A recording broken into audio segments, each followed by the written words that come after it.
Hello, everyone. Welcome to today's presentation.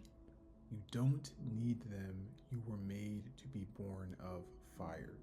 All right, and the reason I'm making this video is that a lot of people seem to think that one, they need other people, but then there are other people that think that people need them, right? And this is often a projection of the fact that they need other people. And so what you will see is they will try to guilt trip you and make you feel shame because you don't want to be around them. They don't understand that you don't need them.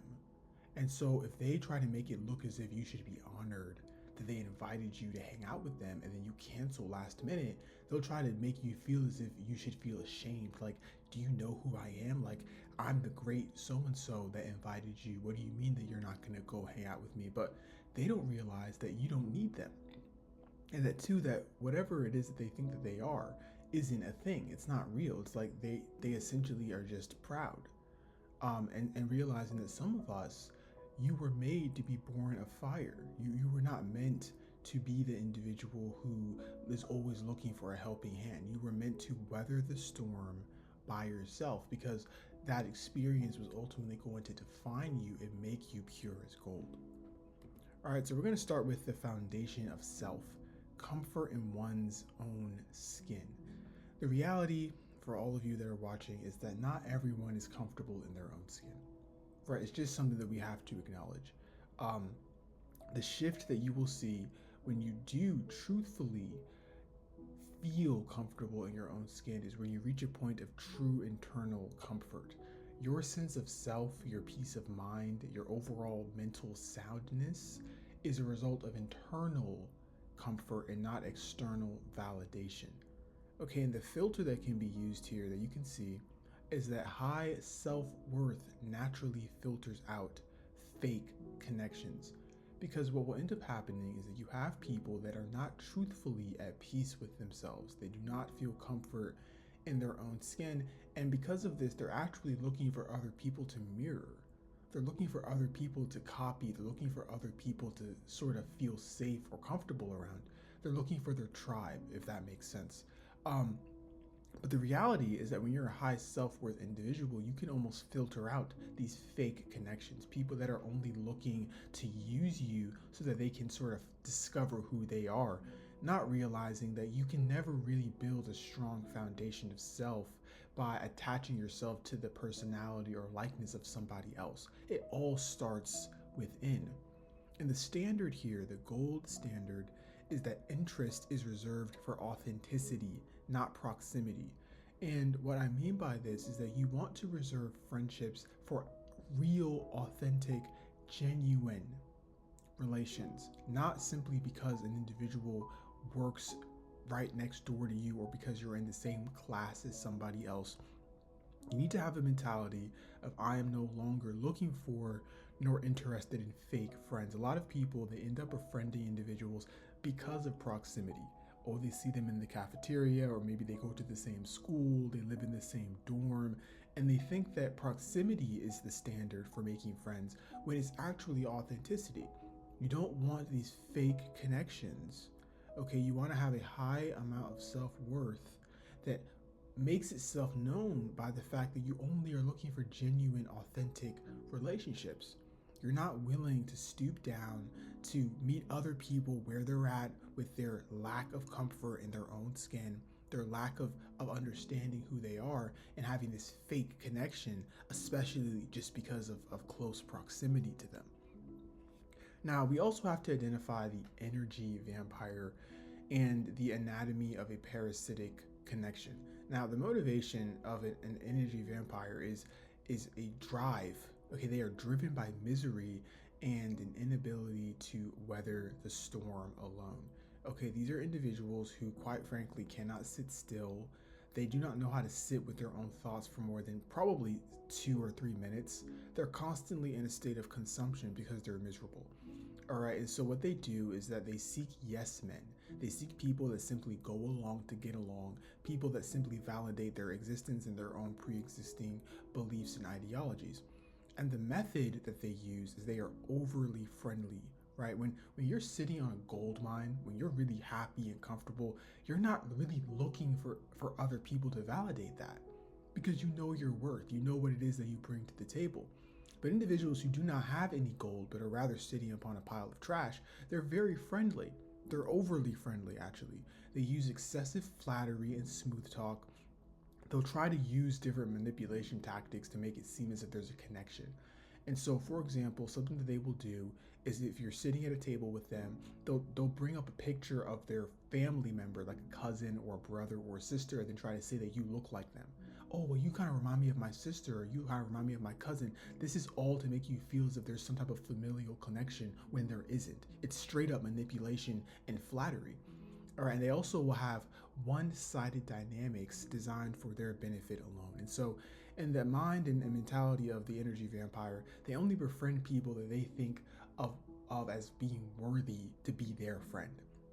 And so they'll look at someone that's popular and they say, well, I'll befriend that person because that person's popular and they can be of good assistance to me. But it's like that person doesn't even really care about you. You're just thinking about what you can get out of that relationship for yourself, right? And it's like that's oftentimes why these energy vampires, they don't have close friends, because people realize that this person is almost looking at them as a product. Now, okay, I'm going to befriend this person because they're probably going to make it to the league. I'm going to befriend this person because they're popular. I'm going to befriend this person because they have clout. And it's like they're just collecting people like infinity stones. It's not really a genuine friendship that they're looking to have. And again, they will often always use flattery and smooth talk. Oh man, like you're so cool, man, and you know how to dress really well. And it's like that's all that they know how to do, because if they didn't use the flattery, if they didn't use the smooth talk, their overall vibe would feel very inauthentic. It would feel very fake, and you probably would end up running or leaving very, very quickly. And they know that, which is why they have to revert to flattery and smooth talk and other manipulation tactics. Something that we also have to address is rejecting the false narrative, breaking the cycle of shame. Something that individuals who are energy vampires will do is they will create this illusion of honor, right? You cannot be someone who feels as if it's an honor to be around these people, right? You have to refuse this feeling of, oh, I'm so honored to be asked by this energy vampire to hang out with them, because energy vampires typically have an overinflated sense of self, and they want you to think that you should be proud of the fact that they invited you to their birthday party, or that you should feel grateful that they offered you a ride back home, when they're really, again, they're just using you to feed their own lack of self. And so you can't buy into this feeling that you should feel super grateful and honored that this person's asking you to do things with them when you don't even need them in the first place and they're actually just using you, right? And you have to understand and recognize that rejection often triggers a guilt trip from the other party. And so when you reject the advances of an energy vampire, this makes them feel a type of way. Okay, and so what they will do is they will try to make you feel bad. They will try to make you feel bad for rejecting them, for canceling, for flaking on them, when again, you don't need them. And they erroneously believe, as I mentioned at the beginning of this video, that you need them. And that you're going to feel this deep regret for not wanting to be around them or for not being able to hang out with them, when you have a life that is actually very good and you don't need this energy vampire. If anything, the energy vampire is just making your life worse. Okay, and the reality here is that you're not missing out by choosing solitude, or your own company for that matter, over miserable company. Because the saying is true that misery loves company, right? So a lot of people that are truthfully miserable, they don't like being by themselves. They actually feel quite uncomfortable when they're alone. And so they'll try to make you feel as if you're missing out because you're alone, but they don't understand that not everyone feels miserable when they're by themselves. Some people are actually at their most peaceful when they are alone. And so you have to reject this false narrative that you're missing out, that you should feel honored that an energy vampire wants to be around you, and that you should never feel some type of guilt because you don't want to be around an energy vampire. Okay, the stand here is important to disconnect from their self-imposed sense of importance. What I mean is sometimes you have to humble people. When people try to make it look as if they're having this big event and that you have this obligation to come, don't go. Even if it means like the day before, hey man, I'm not gonna be able to go. Really let them know you're not all that. You're not all that. You're not this big shot. It's not this, oh, I'm gonna cancel all my plans and drop everything because so and so invited me. It's like, no, you're a random person who has nothing really going for yourself. You think that you're something when you're not. You're wise in your own eyes. You have to really disconnect and unsubscribe from the energy vampire's self-imposed sense of importance. And lastly, the final declaration here is just to protect your energy, right? having total independence. When I say independence, I don't mean that you don't ever have friends, obviously. But what I'm saying is that at a baseline level, your independence as a human being has to be rooted in an internal identity that is not manifest by external validation.